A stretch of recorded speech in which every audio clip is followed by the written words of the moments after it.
Okay, everybody, let's get this party started. So week 4, more weight loss, as you can see, has been happening. So Marty's down to a total of 16 pounds lost, and Retha is at 11 pounds lost, and then Brandy lost another 1 pound here. Robin is a total of 10 pounds lost. So things are working well if you're doing the program. Let's see here. So this is about customizing a meal plan and then just getting into like the little tips that are beneficial to, I guess, long-term success, you know, because you can't always expect to be at home, but you can always expect to eat healthy if you know how to do it. Let's see here.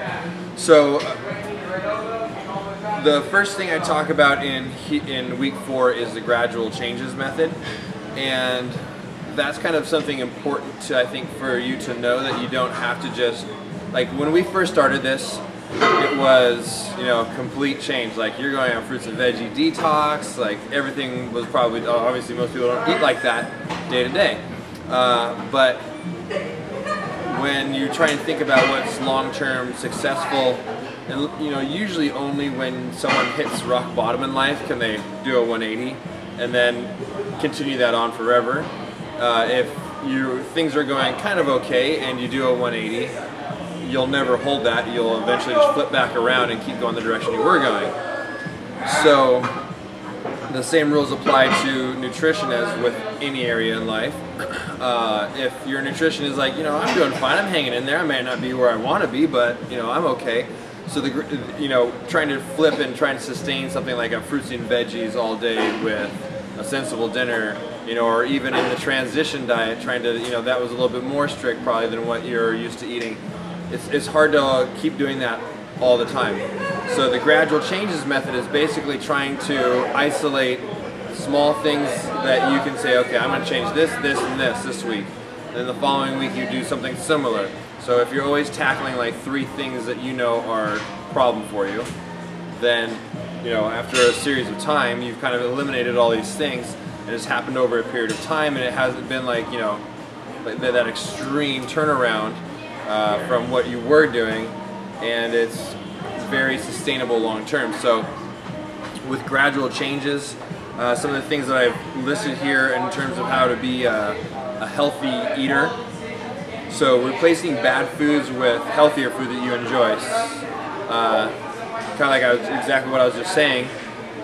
So choose, you know, in getting into what you're going to do long term, if you have maybe had some slip-ups, try and figure out what they are, what do you trip on, what are triggers for you, and how can you change this going into the future. And even, like I say, just put down 3 things on your refrigerator, like, you know, okay, sit there and write on your little whiteboard on the fridge. Yeah, does anyone have a whiteboard in their fridge? Whiteboards on fridges are very useful. I suggest getting one if you don't have one. Anyway, write down the 3 things that are your 3 things that you think that you should start off changing that are stumbling blocks. Try not to make them extraordinarily large things like no carbs, you know, like that's, you know, not going to really work out too much, I don't think. So maybe it's just one specific food that you eat that you totally love and it's a guilty pleasure, like top ramen, for example. If you know, have in the back of your cupboards packages of top ramen, and you know, maybe 1-2 times a week you have top ramen. This is just an example, by the way. It could be any type of food, but just saying, you know, like, I'm not going to eat top ramen anymore because it's really bad for my health. I am aware of this. I should stop doing this. And then finding a healthier option instead. So maybe buying, you know, one of those veggie spiralizers and getting, you know, making sure you always have zucchini, and like, oh, this is fun, I can spiralize my zucchini. And you know, having that healthier option, you don't always have to stick with spiralizing a zucchini, for example, but you know, something like that. So things that you want to change. Eating fruit for snacks. So a lot of times, you know, I've talked about getting, you know, having healthy bars on hand. That works as long as the bars are healthy. You know, but making sure, like, fruit for a snack is pretty awesome because you're getting Earth's goodness into your body for your snack. There, having nuts is good as well, but it's, you know, training yourself to reach for, because a lot of times snacking is kind of a big downfall for people. So you can have your healthy meals and you're still not getting to where you want to go because you snack on naughty stuff. Especially with Halloween coming up, try and implement this stuff now before you get to the point where it's November, the first week of November, and you've got a bowl of candy and you end up snacking on it. So just get in the habit of making that fruit bowl full, and when Halloween's over, throw the candy away. It's pretty cheap anyway, right? Just throw it away. Anyway, okay, use Greek yogurt instead of mayo or sour cream. This is just like, I think, an extraordinarily useful tip. Greek yogurt goes with everything in my opinion. You know, just dip in sweet potatoes and Greek yogurt. Yum. You know, anything that you would put sour cream on, it's, you know, just swap to the Greek yogurt. Same thing for mayonnaise. If you haven't had a tuna fish mixed with Greek yogurt before, you're missing out. It's delicious, you know, especially with some dill in there. But Greek yogurt is just an awesome thing to add to your foods. Drinking water instead of flavored drinks. I understand that water isn't always you want something more than just water. I get that way too. But just the more you get in the habit of drinking water, not having flavored drinks, when you have flavored drinks and then you try and switch away from not having them, it's almost like trying to break an addiction. You're just like, you know, I really, just water's so boring. So, you know, one of the things that I do when I feel like I need to have something in my water will be to either add the electrolyte tablets. They're called Nuun, N-U-U-N. I don't know if you've ever seen those. But it's kind of like an Alka-Seltzer tablet that you put in your water, and it just adds electrolytes to your water. Now, there is a little bit of artificial sweetener in there, but as you will notice if you do get it and try it, it's very minimal. It's like, it's not a sweet beverage, really. It's just kind of something to give it a little bit of flavor. Those are okay. Those are one of your better options. The best option would be to have greens extract and use that with your water. So like the greens extract we have here, I have a thing at home and a thing here, so sometimes when I just don't want to drink water, I just add a scoop of greens extract, and that comes with a little bit, it's flavored a little bit, there's a little stevia in there and it's got a little flavor to it. But that's, you know, pretty good. That's what makes it really healthy. You're having a greens shake, and it's just because you don't want to have any water. But just get used to having water, okay? Eating whole grains instead of processed grains. So, you know, pretty much all regular breads are going to have processed ingredients in them. It's kind of hard to find bread without processed ingredients. You can get kind of close with brands like Dave's Killer Bread and some of the other ones at the health food stores. But, you know, if you go to a normal grocery store, all of the breads are processed. When doing pastas, they have whole grain pasta. It's just less processed than regular pasta. It's still processed, right? So when we're talking, like when I talk about whole grains, it's more along the lines of oatmeal. Like that's pretty whole grainish, right? And doesn't have anything else really added extra with it, except for if you buy the Quaker oatmeal, because they add flour to it. So it's kind of processed. So you have to get the ones that say that they're gluten-free, because then they didn't add flour to the oatmeal. And that's just, you know, to make it a little bit smoother after you added water or whatever and cook it. It just makes it a little smoother, but you don't need that. It just raises the glycemic index of it.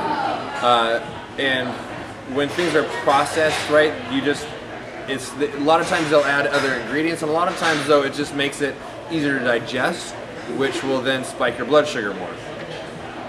So trying to experiment with things like barley and other, you know, whole grains that you'd have to really kind of go to a specialty store to purchase, but find recipes online and just experiment with it. Try and make it and see if you like it. And if you do, then you found something and it's low glycemic. It'll keep you full longer. Let's see here. Add fresh veggies to all your meals. That's probably, you know, if I was to say on the top of my list, this is one of them for sure, because it takes up space in your stomach.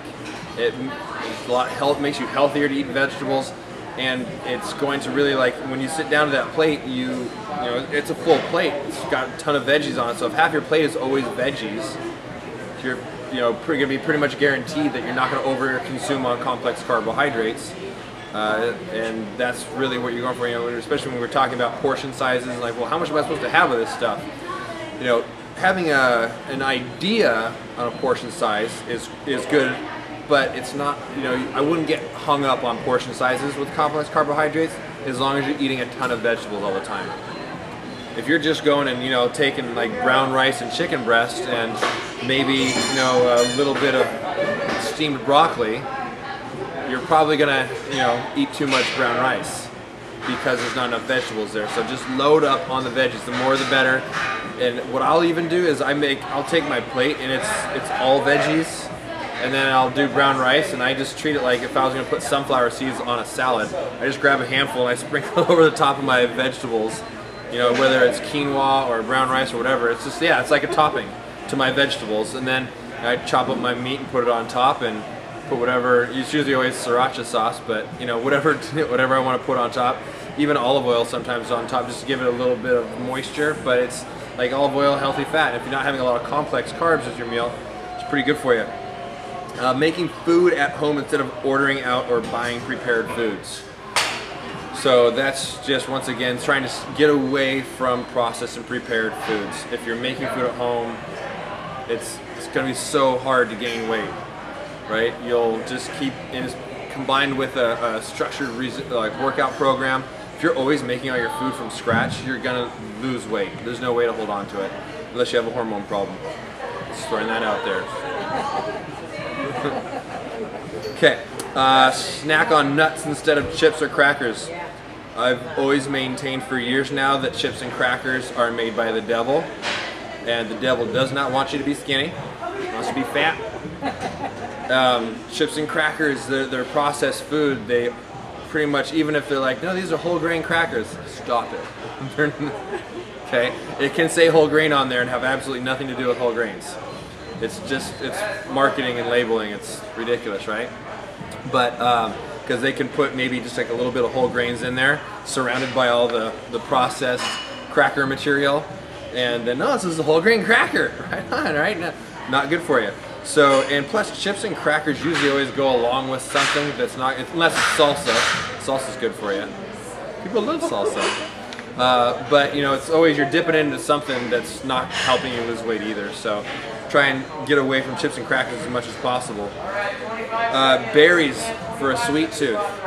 Berries aren't always in season, but frozen berries, bags of frozen berries are always in season. So having a bag of frozen berries on hand, that can satisfy a sweet tooth. Mixing it with something that, to thaw it out a little bit, just leaving it in the, taking a bowl full and putting it in the fridge, mixing that with cottage cheese or Greek yogurt. It's one of the things I like to do. Pretty tasty, but that definitely will satisfy a sweet tooth. So let's see here. So that's probably all with that. Right, so and then in the next paragraph I write, pop culture doesn't want you to eat healthy.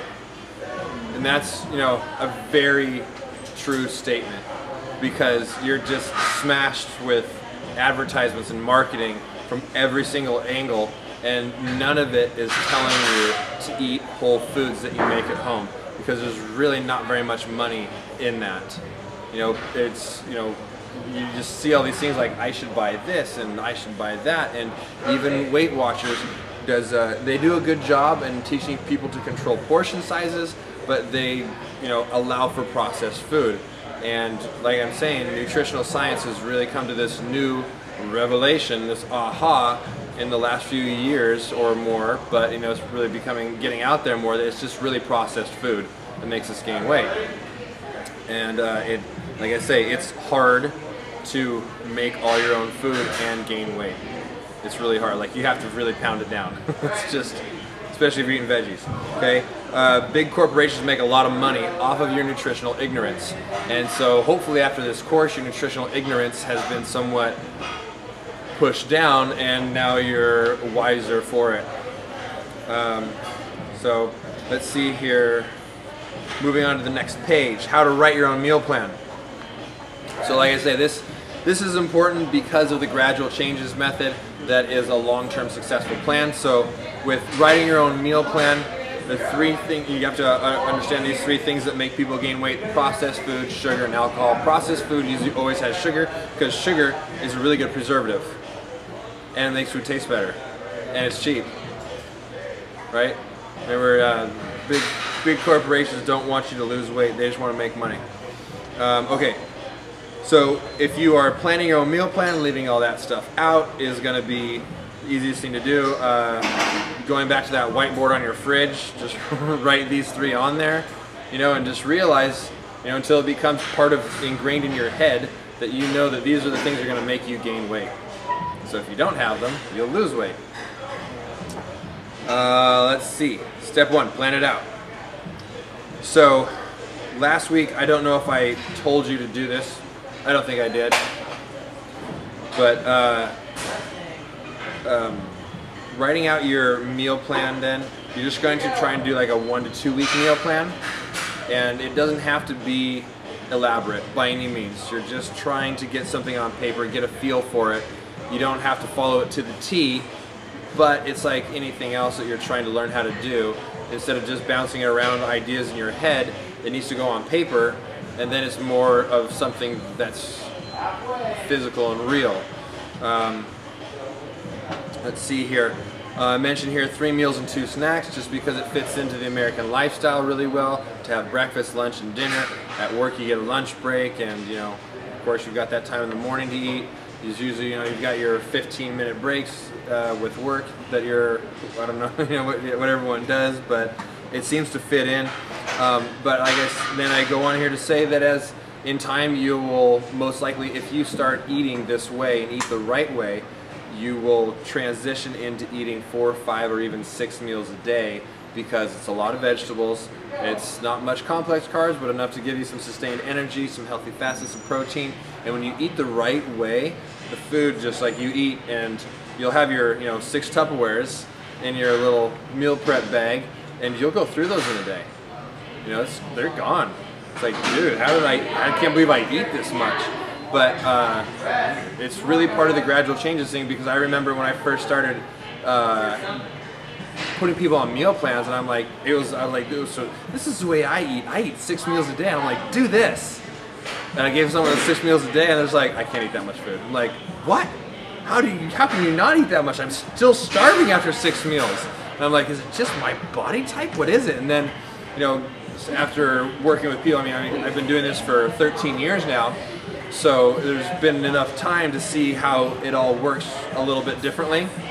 And it's really the gradual changes. You have to allow your body and your metabolism to start getting used to this, but don't always think that you have to be stuck with 3 meals and 2 snacks. It can morph into anything, and it should morph eventually into this thing where you're having, just meal after meal after meal, because it's running through you. You're eating the right food, your metabolism is roaring, and you just gotta keep eating.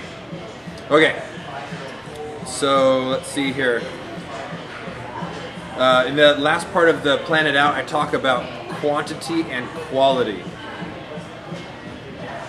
So there's a balance between those in terms of how much you're adding and what the quality of food is. How much energy is contained in what you're eating. Things to take into consideration. And then to save time and money, plan to have the same meal 2 to 4 times a week. I've mentioned this enough times. I think that you should know by now that you can't cook every meal throughout the day. It's just not possible. And finding something you like and then just replicate that. Like, I could eat this all week. Sometimes you just think something like, this is a good meal. I could eat more. I could eat this more often. Awesome. There you go.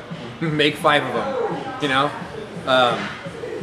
And just having those ingredients on hand too. So like in our fridge at home, there's always a giant Tupperware full of brown rice or quinoa. Sometimes it's mixed with black beans or another type of bean, but there's usually always some type of complex carb on hand.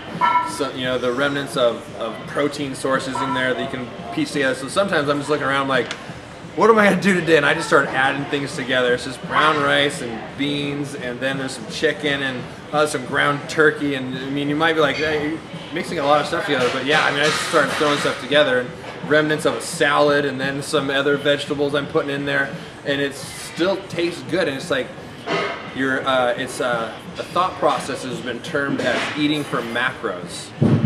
And so you're not, you know, eating for taste anymore. You're really starting to get into like, what is this doing in my body? It's like, it's the macro diet. It's, you know, looking at the protein, carbs, and fat out of it and just finding the ingredients that contain what you think you need. So you're like, well, I know I need this much protein, I need this much complex carbs, I need this much fats, I need some vegetables. It's just, you know, find these ingredient sources and put them into the Tupperwares, and here I go. There's my meal. And so, you know, kind of getting it into your head when you're planning stuff out, that it doesn't always have to be like a meal, you know, like this is a whatever. No, it's not. Yeah, I can't think, for some reason, I can't think of a specific meal, but it doesn't, you know, it's whatever, basically the bottom line. So with creating your own meals, you're going to start by choosing your protein. I just kind of list out how my brain likes to do this when I'm thinking of what I'm going to eat. I like to start with protein. Just like when I'm getting dressed, I start with my pants first. I'm like, I don't even look at what shirts I'm going to wear. I start with I want pants first. I want to wear those today. Now what shirt looks cool with these pants, right? Too much information about me. But and you can do this without, like, however, just, I guess it's a good illustration because you might get dressed differently. So however your brain likes to work, when you're thinking about how you're going to eat, these don't have to be this order. Like, you don't have to start with protein.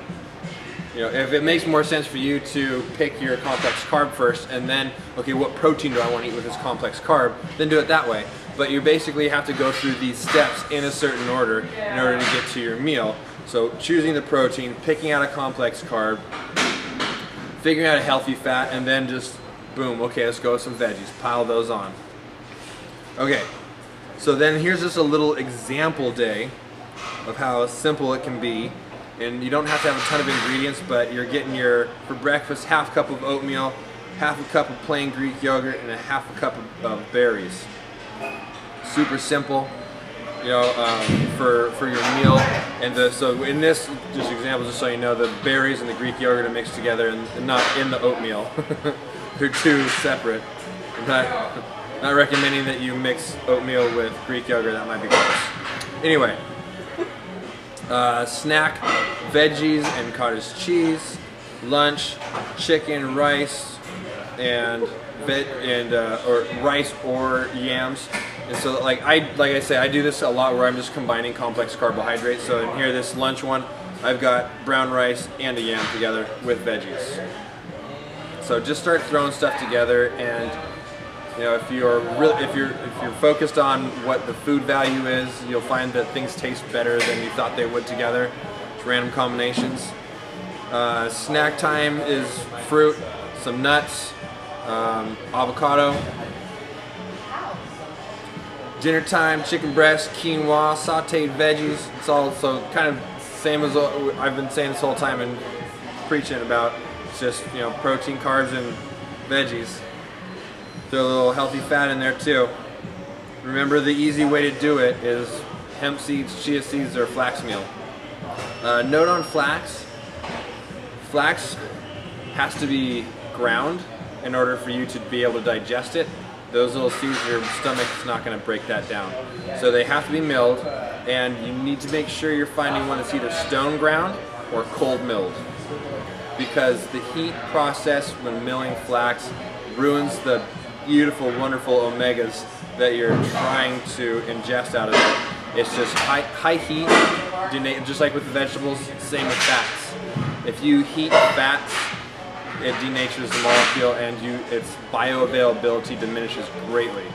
So with flax, you want it milled, but it needs to be stone ground or cold milled. And the reason for stone is just because there's not really that much heat that's created with that process, so it's fine. Okay, let's see here. Drew, so if I use an old coffee grinder that I've got for is that fine? So the question is, using a coffee grinder for the flax seeds, I think so. But just remember, like if you have a Vitamix, does anyone have a Vitamix? Okay, so I have a Vitamix. Cool thing about Vitamix is you can put water in there and vegetables and chicken and turn it on, and it heats it up like soup because it's going so fast. And I mean, I'm serious. It's soup. It's hot. Oh, this is warm. It's like warm. It's not hot. It's warm, right?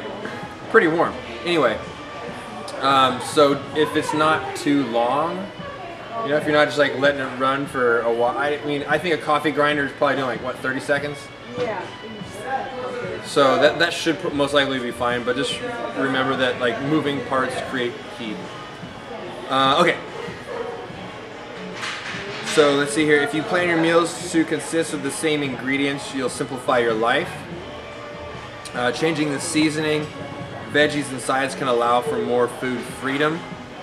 So you know, trying to find ways that it's, you know, having a vast variety is cool and all, but it's, once again, it adds to the complexity of things.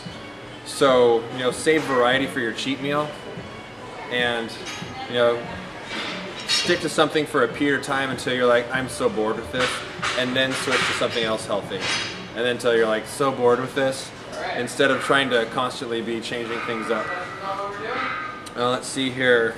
I'm having a hard time reading this because mine has these cool lines on it. Can you see that? My printer keeps doing the alignment page. It's not annoying at all. Okay. Using the food list from week 1 to get more ideas of healthy food options. So there's that food list in week 1, and just looking through that, you know, getting on your phone or your laptop or whatever, desktop computer, Googling stuff. A little bit of research goes a long way, and the information's so easy to find. You know, if you just put in complex carbohydrates into Google, it's, you know, I mean, the resources are endless.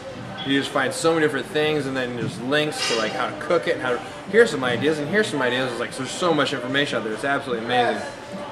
Avoid adding artificial sweeteners, sauces, etc. Instead, try using natural oils like olive and coconut, and then seasonings. So if you don't have a lot of spices, like herbs and spices, start buying them.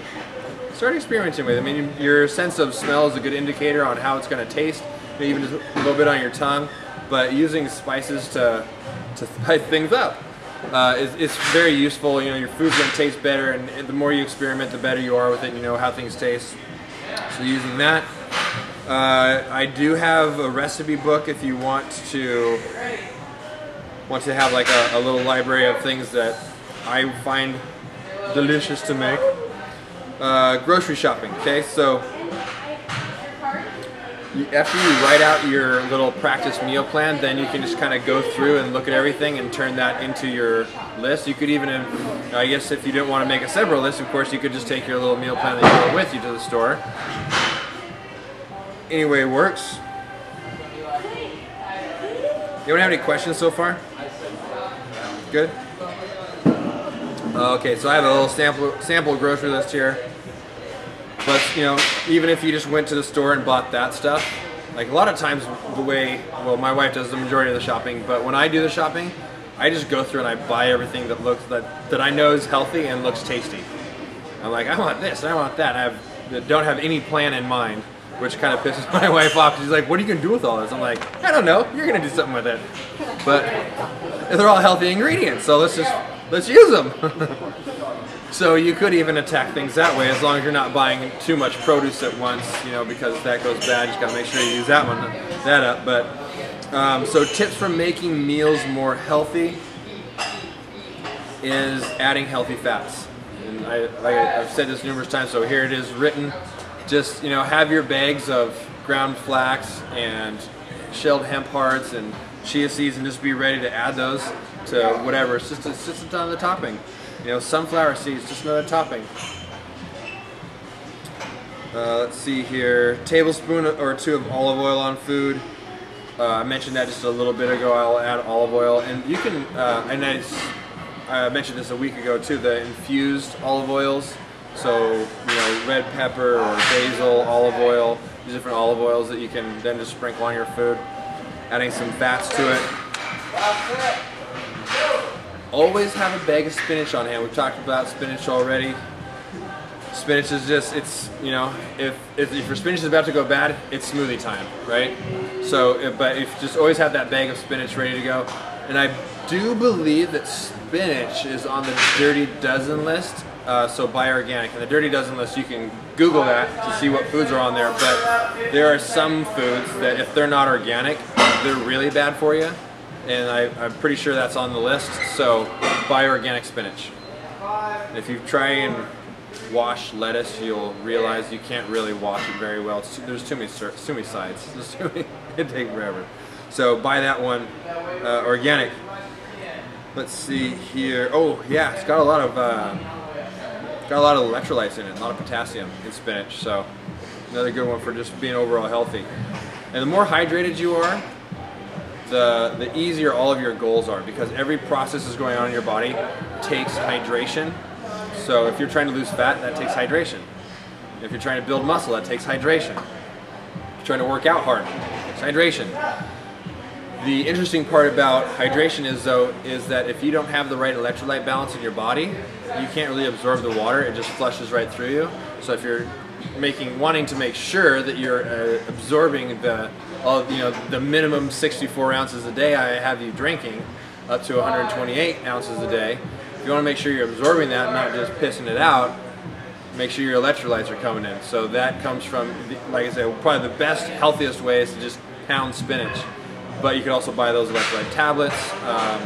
You know, don't really recommend eating a ton of bananas for the sugar factor, but a banana post-workout, that's great. You know, you just sweat it, eat a banana, you get some potassium in it, replace some electrolytes, pound some water on the way home, good stuff. Let's see here, in the next little part I talk about cooking your pastas al dente.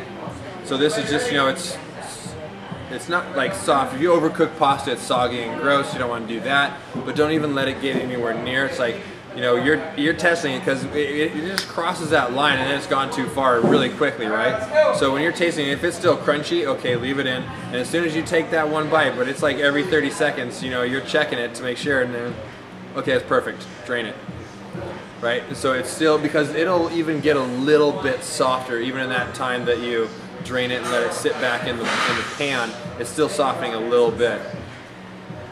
And you're using, of course, whole grain pasta. Tomato-based sauces instead of white sauces. White sauces just have a lot more of the bad fats in them. Tips for eating out at restaurants. The first one should be pretty obvious. Avoid buffets. I mean, I think we're just designed to have our eyes bigger than our stomachs. So going to a buffet is never going to be a good idea. Unless, of course, it's your cheat meal. Oh, that'd be fun, huh? Just go gorge yourself. It's like a aversion therapy, right? You just go eat so much that you're sick. You're like, I never want to do that again. But so choosing from the light or heart healthy menu. I know like Applebee's and Sherry's restaurants and Denny's and Eve, so I mean they have where you can see like this is the healthy stuff on their menu.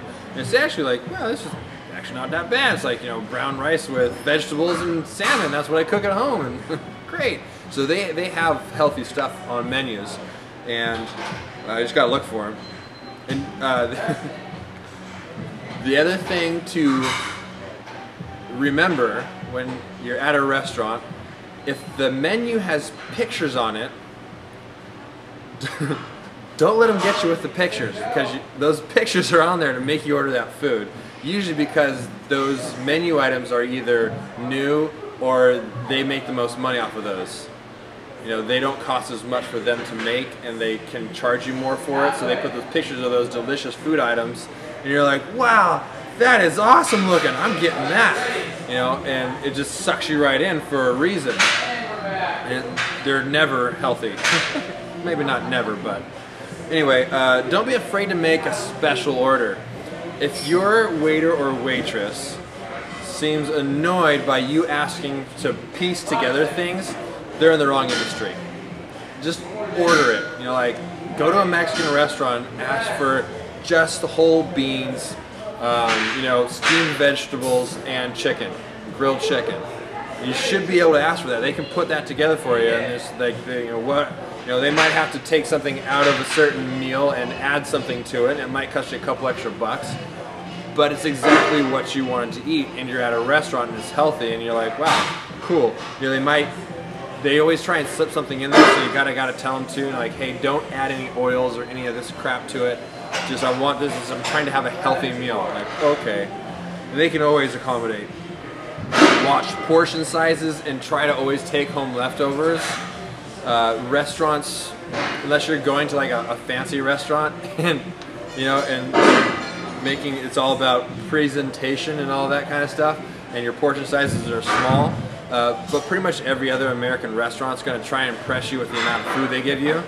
So just have that in your head, and like they're trying to, you know, get me to come back again. So they're going to give me too much food. I gotta, you know, ask for a take home with me. Drinking a lot of water with your meal helps too, so you're not over consuming. You'll fill up faster. If your stomach's full, you're going to be more apt to taking stuff home. Sharing a meal, it works, right? Ask for sauces and dressings on the side. That's kind of almost like a no-brainer. I think most people figure that out by now. If you're trying to order a healthy salad at a restaurant and they dump all that dressing on, you're like, crap! Like this, they drowned it.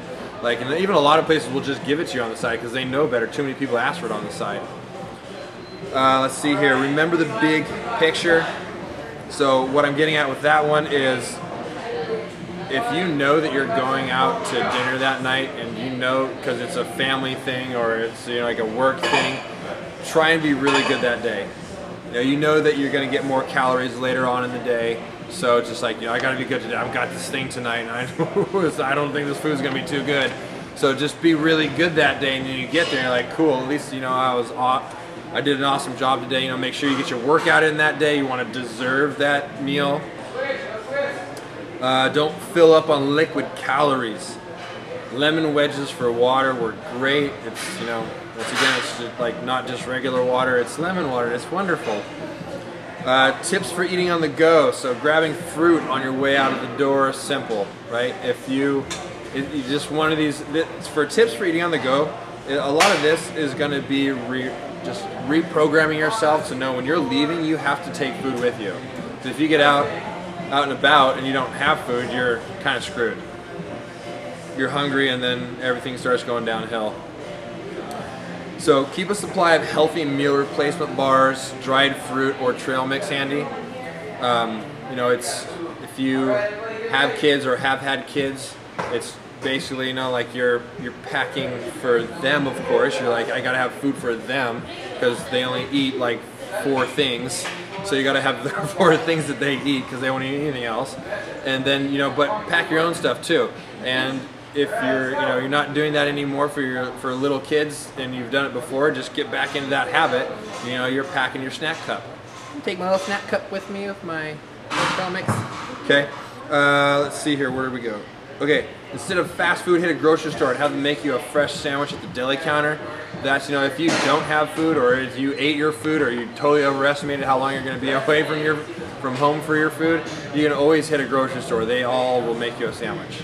And then it's really easy, like, I'll take this, that, this, and this. Cool. You know, even asking for like an open face sandwich so you don't have all the bread, because let's be honest, you know, bread's bread.